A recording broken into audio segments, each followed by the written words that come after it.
What's the meaning of cable television?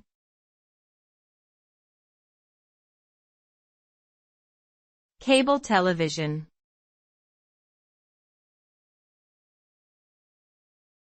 Cable television.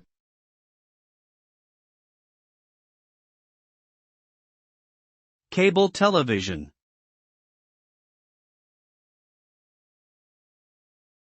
Cable television.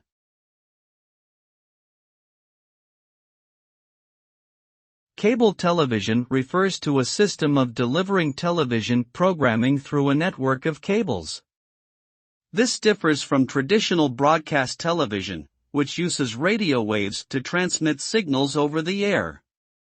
Cable television allows for a larger variety of channels and programming options, and can also provide better picture and sound quality than traditional broadcast. The term cable refers to the physical cables that are used to transmit the signals, which are typically connected to a set-top box or television through a coaxial cable.